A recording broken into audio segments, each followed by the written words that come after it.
Apakah tabarruj itu? Apakah termasuk tabarruj jika kita memakai baju bermotif dan berwarna-warni serta memakai bros? Ya.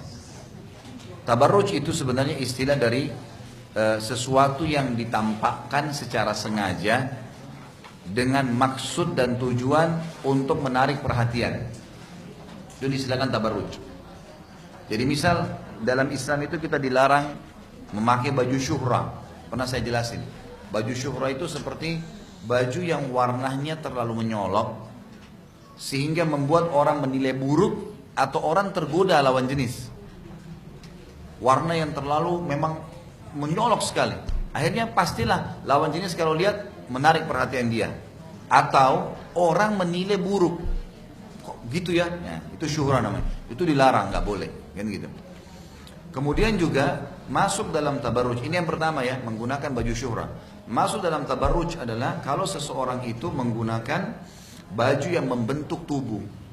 Walaupun berpakaian. Seperti sabda Nabi SAW, ada dua golongan ahli neraka yang belum saya lihat. Gitu ya. Yang pertama adalah utusan-utusan pemimpin tertentu yang membawa pecut-pecut kuda yang mencambuk orang. Ini maksudnya kayak kita sekarang mungkin polisi atau aparat keamanan pemerintah tertentu yang sengaja mencambuk-cambuk orang gitu kan, untuk menarik sesuatu yang tidak wajib bagi mereka. Yang kedua adalah wanita yang berpakaian tapi telanjang, gitu. Yang berlenggak-lenggok, gitu kan? Kata Nabi SAW, sampai kepala mereka seperti punuk unta. Mereka tidak akan mencium bau surga dan masuk ke dalamnya. Gitu.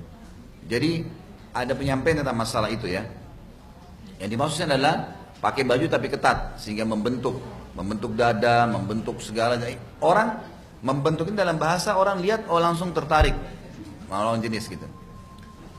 Kemudian yang ketiga adalah baju-baju yang memang itu seperti apa ya sekarang? Ada yang berhijab, yang saya pernah ditanyakan dan pernah ada seperti gambar tapi memang tidak ada wajah dan seterusnya. Ini seperti apa sih? Ternyata baju-baju ini dianggap hijab tapi memang dibentuk mengalahkan fitnahnya rambut, mengalahkan fitnahnya badan, gitu kan? Dengan warnanya, dengan modelnya.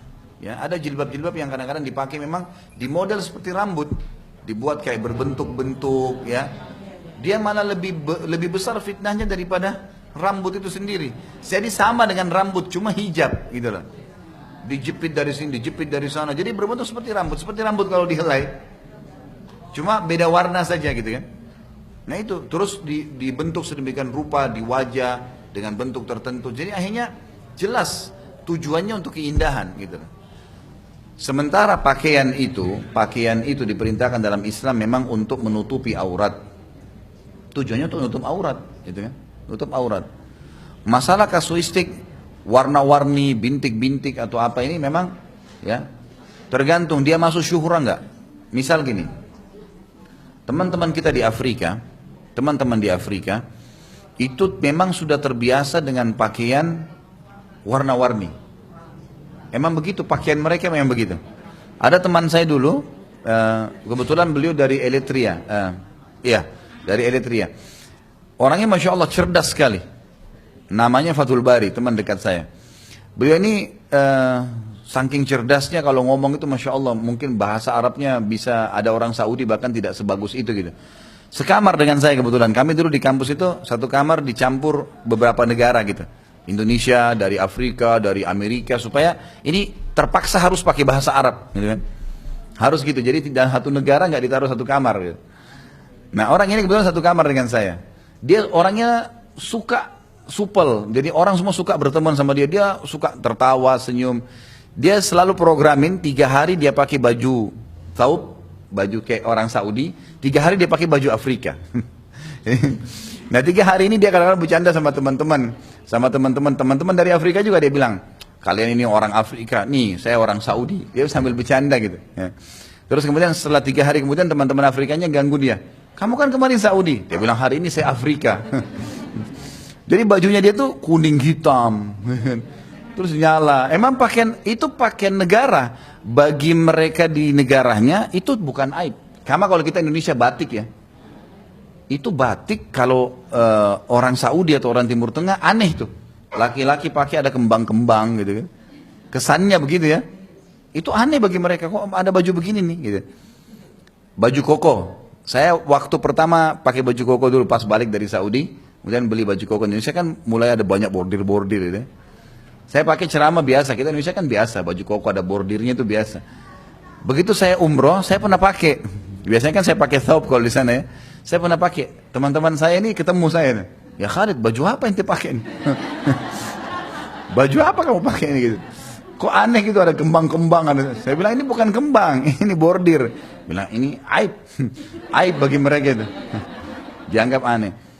Jadi ada memang begitu ya. Nah tergantung kondisi, situasi. Karena kalau kita misalnya di Indonesia batik itu baju terhormat, kan itu. Orang kalau batik itu kan berwibawa gitu ya, acara-acara resmi. Nah itu kalau di Indonesia itu dianggap positif, berarti dia bukan baju syuhrah. Tapi kalau kita pakai di satu negara kita dianggap nggak bagus, dinilai negatif, gitu. Itu berarti jangan dipakai. Dia menjadi baju syuhrah di tempat itu, tidak syuhrah di tempat ini, gitu kan? Sesuai dengan keadaan. Gitu. Kalau kita lihat musim haji, memang jilbabnya ibu-ibu dari Afrika ini memang warna-warni, gitu kan? Tentu amannya adalah ibu-ibu muslimah kayak kita di Indonesia ini kan kita bebas beli baju apa saja, tidak ada baju khusus ya. Maka makin bajunya hindari dari corak-corak maka jauh lebih bagus, jauh lebih aman dari syuhrah, jauh lebih aman. Ini Allahu a'lam yang saya tahu.